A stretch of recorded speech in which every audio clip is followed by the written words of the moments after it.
Welcome back to another innovation review. Today we are going to be talking about the Malibu, which is our blue bike over here on the right, and the Malibu GT from ELUX. We're going to be comparing these two together. Now, right now, at the time of this recording, the Malibu is priced at $19.95 and the Malibu GT is priced at $26.95. So today we're going to walk through some of the upgrades on the GT, compare them both together, and then we will come to a conclusion to see if the GT is worth it. And one other thing to mention before we jump into the comparison video between the Malibu and the Malibu GT, there is also a third option, which is the Malibu GT Mini, which comes with 24-inch tires instead of 26-inch tires. So if you're somebody who's looking at the GT and thinking like, man, I like everything about that, but I'm a smaller person, they do offer that smaller bike as well, and we'll probably cover that in an upcoming review. But for the sake of this one, we're doing Malibu GT. Just want to let you guys know there is a third option out there for you to be looking at. Now, jumping into the comparisons, the first thing that we'll talk about is the motor.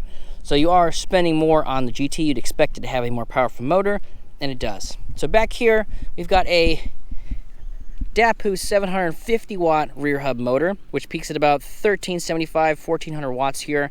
Definitely has a little bit more get up and go if you've hopped on both of them, comparing those side by side. So you do get a little bit more of the get up and go here. Now, similar to all of the ELUXs we've gotten so far, they do have the option to go in between power, normal, and eco mode in any of the levels of pedal assist. And so that means that even if you wanted some of these upgraded features, you're like, I don't necessarily need the more powerful motor, you can tune it down to be a much more controlled acceleration. And so that means that even if you like all these features, but you're like, I don't really want to go that fast, you have the option to go fast, but you can tune it down in the display very easily to get a more, more efficient, more relaxed sort of ride. Now, I like going fast, so I'm a big fan of the 750 on here in power mode. But again, if you want to go a little bit slower, they have that option for you. Over here on the Malibu, we've got a 500 watt motor, peaks at about just under 1,000 watts here. So definitely, it still has some get up and go to it. But if you pop on both of these, you do see the difference in power mode for sure. In eco mode, not much of a difference. They're both detuned pretty well when you go in there and adjust those settings. But that is the main difference in the motor. As far as noise goes, about the same. Maybe the 750's got a little bit more noise to it, but these motors, they are some of the quieter motors that I have tested. Now, one of the things that is the same, and we'll do that, we'll talk about some of the differences and maybe bring in some of the similarities. They're both covered by ELUX's 5-year warranty, which is pretty crazy as far as industry standard goes, which is, it used to be 1, now I'd say 2 is kind of the standard. Having a 5-year warranty means this is over twice as long as far as the coverage goes from ELUX, which is a really cool feature, especially if you're going to be spending $19.95, $26.95 on a product. They're going to cover it for 5 years, which is really pretty awesome. The next thing we'll talk about is the battery. So really, if you just look at this, you'll be able to tell which one of these has a bigger battery. So we're kind of looking down the down tube here. We've got our removable battery right here, and then we'll go over the top of this one. We got quite a bit sticking out over here, and that's because we have got a 21 amp hour battery over here and then a 14.5 amp hour on this one. Now, they are the exact same frame, or very similar. You can see like we've got a little bit more space under here on this side than we do on the GT. So if you wanted to, you can upgrade this to the 21 amp hour battery. If you're like, well, I like these features, I just want, I want a little bit more range out of it. This looks like something you'd be able to pop in there pretty easily. So is it worth the upgrade? Maybe. 14.5 still gonna get you some really good range on these bikes, especially if you have it detuned into eco mode. But I like bigger batteries. So I think as far as if we're comparing them and saying like which one's better, 21 amp hours is usually better than 14.5. But again, you can add that 21 amp hour battery over there if that's something you wanted to do. The next thing to talk about is the brakes. So on the Malibu, we've got these Tektro Auriga E-Comp brakes, which, comparing those to the industry, which is not necessarily what we're doing, these are better brakes. These are better brakes than we see on most bikes. The Auriga, especially the E-Comp version, is a couple levels above most of the regular Tektro brakes that we see. So the fact that we got these nice hydraulic brakes here, 203mm rotor in the front, 180mm rotor in the back, lots of braking surface, great 2-piston brakes here. So seeing this on a bike, super cool. Definitely something I'd point out in a traditional review. But on the GT, we've got Tektro Dorado brakes, which are another step above that because these are 4-piston brakes. So instead of having the 2 pistons of gripping power down here, we've got 4 pistons braking the bike. So both of these, again, apples to apples, the Dorados are better, but both of them brake really, really well. I'm very pleased with the way that both of these bikes brake. Now down here, we've got our Tektro Dorado calipers and 203mm rotor in the front, 180 in the rear, and that's going to be the same as far as the rotor size goes on both of those. But we do have more braking power, you know what I'm saying, more braking power with the Dorados because they are 4-piston brakes, and these are really, really nice and stop really, really well. So actually, these are probably some of my favorite brakes that we've seen on e-bikes are these Tektro Dorados, and so it's really cool that we see that on the GT version. Definitely a worthwhile upgrade, in my opinion, from a safety standpoint. The next thing to talk about is going to be the suspension. So over here on the Malibu, we've got a zoom fork here in the front. We do have preload adjustment here, and that is going to be the exact same forks that we get. Obviously, these are color matched, but these are the same forks that you get on here. You got some preload in here, but there's no lockout on these ones, which may or may not be a huge deal. Personally, I don't really use that a whole lot, so just having some preload in here. Again, for most of the stuff you're going to be doing, these are not off-road tires. This is stuff you're going to be cruising down the beach wall, in the neighborhood, around the lake. So having some suspension in the front is definitely better than having a rigid fork here.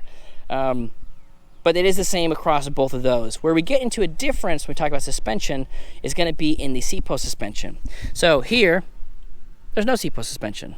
You're like, oh, okay, that looks like a traditional bike seat, which it is. But when we get over to the GT version, we've got our good old friend, the Suntour NCX here, which if you guys have been watching any of our recent ELUX reviews, I really, really like that. And I won't tell you too much about it because you can go watch the other reviews, but the Suntour NCX Post is really good, great value for the money, an excellent addition here. And then, kind of coming up a little bit, we've got this Surface hybrid suspension system here. This is a giant gel saddle, about 10 inches across, a little bit of relief here in the middle. And then over here, we've got a nice big ELUX branded comfort saddle. Now, this saddle is pretty good. I mean, comparing this to some of the other saddles, if you look at like the Aventon saddles or even the regular mock wheel saddles, this one is definitely more comfortable than those. But then the upgrade to that is the big old, gel Surface seat that you get over there. Now, as far as we talk about the frame goes, they are pretty much identical. So we do have that ELUX pedal forward geometry. So if you're looking at it, the angle from where our cranks are to where our butt would be is whatever that angle is. Oh, you math geniuses, do that, figure that angle out. But it's much more pedal forward, as they call it pedal forward design. There's a couple companies that have things that are similar to that, Electra being one of them, where they really talk about the pedal forward. And it is way, way more comfortable, especially on these bikes that have these big swept-back handlebars. You want to be in a very upright position, but you don't want your pedals to be right underneath you. So if you're somebody who's got knee problems, lower back problems, having this pedal forward design here is definitely a huge upgrade, and it's the same on both these bikes. So as far as comfort goes, probably going to give it to the Malibu GT because that NCX suspension post is really, really nice, and it's a great upgrade for any bike. So I think that's a huge upgrade over not having any seat post suspension, but they do both have that pedal forward geometry, which again, really nice, especially for these bikes that have the big swept back handlebars. The next difference in talking about these two is going to be the cargo strap that comes on the rear rack. Now, this is not a huge deal whatsoever, but this one's gray. This one's black with little white slashes in it. So if that's going to change your purchasing decision, there you go. Otherwise, that is just one of the differences. Other than that, the next thing to talk about would be top speed. So the top speed on the Malibu is about 22, 23 miles per hour, whereas the top speed on the Malibu GT is 28 miles per hour. So you are going to get a little bit more of a top speed out of this one. Now again, if you're somebody who's like, I don't want to go more than 20 miles per hour, then the Malibu GT would be a good fit for you. I'm sorry, the Malibu would be a good fit for you kind of right out of the box. However, the Malibu GT has the potential for 28 miles per hour, but you can control a lot of that with your pedal assist level, and then going in there and adjusting either power, normal, or eco mode. You can really detune this to be a very very toned down ride. So if you're somebody who's like maybe a little bit uncomfortable getting on a high-powered electric bike, which I totally get, this is something where you can detune that quite a bit, so this becomes a very comfortable, very luxurious, not super powered bike, but you always have it there for if you get the, you get the confidence to want to go faster, or you get in a situation where you want to go faster, then you have the ability here. Whereas with the Malibu, you really only got that 22, 23 miles per hour as being your top speed. From a safety perspective, they both have sidewall reflective stripes on it. Different tires here as well. So on the GT, we get a little bit more of an off-road tread. Definitely still a street tire, but a little bit more tread, whereas on these ones, they're basically the smaller version of those tires that we have on the Tahoe models, which is this sort of like V-cut. You see it's got some some really solid grip here, and this one's got a little bit more, I wouldn't necessarily off-road, but I would trust this one a little bit more in, say, some looser pea gravel, things like that, versus something like this, where it just doesn't have the same amount of traction as this does to be able to, grip if we're, need to corner or something like that. Other than that, guys, they're really, really similar. So if you're looking at price point, the Malibu, I think, is a great option. However, if you're looking for comfort and sort of that next level experience, the GT is definitely a pretty solid choice. The last difference to talk about is going to be our drivetrain. So over here, we've got our Shimano Altus derailleur. That's going to be the same as our Shimano Altus derailleur over here. But when we get up to the handlebars, on this side, we've got our rapid fire trigger shifters here, 9 speeds. And then over here, we've got a Sunrunner, 9 speeds. Now, is one of those better than the other one? I think the Shimano's a little bit better, but we still do have trigger shifters here, which is nice. I'm not really a big fan of having a twist throttle, especially on these types of bikes, because with our handlebars, and they're all swept back like this, if you gotta cock your wrist and then twist, it's just a weird position to be in. So the fact that we've got these nice trigger shifters here, which you can reach really well from the grips here, and then we've got our throttle on this side. Those are upgrades that make a lot of sense to me. Again, because if you have a twist throttle on this, it's just a really weird like wrist angle, which I'm not a big fan of. So I like that they got both these bikes dialed in. They also both have adjustable stems here, so you can bring this up quite a bit. This is almost down all the way on the GT here, and then this one is pretty much almost all the way down on this one as well. So if you wanted to crank them up, crank those bars back, you could fit quite a range of riders on both of these bikes. Now when it comes to height on the bikes, very similar. The only difference really is if you don't have the seat post suspension, this seat can go down all the way. So you can see that would fit somebody who's much shorter, whereas the seat post suspension is going to add another 4 inches to our minimum seat height there. So things to consider. If you are on the shorter side and you're buying this for the seat post suspension, you may or may not be able to use the seat post suspension. However, as I mentioned, they do have that Malibu GT Mini, which has 24-inch tires, meaning that you could use this seat post suspension, but the whole frame is down a lot lower, so you can actually fit that seat post suspension in there if you are on the shorter side. They both come with racks, as you mentioned, different straps, just to just point out facts here. And they both come with a full set of fenders, color matched really well, which is something I enjoy. And both the bikes look like quality bikes, which is nice. The logo's not super big, just kind of right there on the side. Kaboom. Kaboom.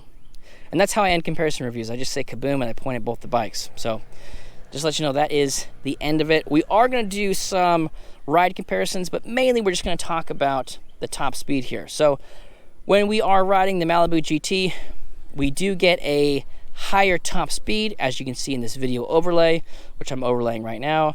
And then for our Malibu, we get a lower top speed, which you can see in this video overlay. It's called production, folks.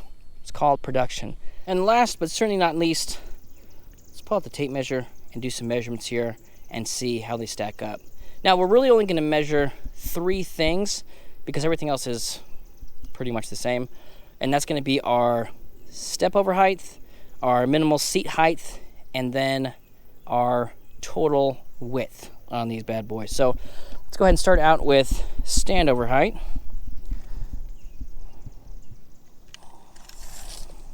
On the Malibu GT, we got about 17 inches right there. So it's 17 inches at our lowest point here. And again, because we got this pedal forward design, you really are going to be stepping over here. Because some of the bikes, the seat would be here, and it's like, oh, look how low it is. But really, you're stepping over, you know, in this area. But because this is back so far and we got those pedals forward, it does create that gap for us to be actually able to step over our lowest point there, which is another nice feature, really utilizing all their space here. And then from this one, it is about 17.5 inches. So the GT, a little bit easier to step on and off, not too bad, but definitely has a little bit of an advantage there. Now the next thing is going to be our minimal seat post height, and we're just going to measure this from here to the ground so we can get a good idea. And this is about 31 inches over here. And then on the GT, let me sink that down a little bit. It's going to be about, I would say 34, comes right about here. So about 34 inches, 31 inches on that one. So it definitely is easier, and that makes sense, right? About 3.5, 4 inches with the seat post suspension in there. So this one is definitely going to be a little bit taller. Again, you could take this off, put a regular seat post on there, and you could get this down to be about the same. But that is you know, an option. Or you look at that Malibu GT Mini that we've mentioned a few times. The next thing is going to be the total width. So total width, it's really going to be between these brake handles. Let's go ahead and measure the tip of there, the tip of there. We're at about 29.5 inches on the GT. And here to here. I like that. Let me get that straight. And about 29.5 here. So very similar. Really, you know, the only difference, the GT, half an inch better as far as the step over goes. And then on our seat post, minimum seat post height, it is going to be a lot shorter on that side. Although if you had a regular seat on the GT, then that would also get you down there quite a bit. Other than that, all the other dimensions are the same. If you guys want to know more information about those, I'll have a link to ELUX's website down below. You can check out all the rest of the dimensions and the specs. Well, guys, thank you so much for hanging out with me as we talk about the Malibu and the Malibu GT. If you guys have any further questions about the comparison between them both, let me know down in the comments below. Otherwise, I love talking to you, and we'll catch you on the next one.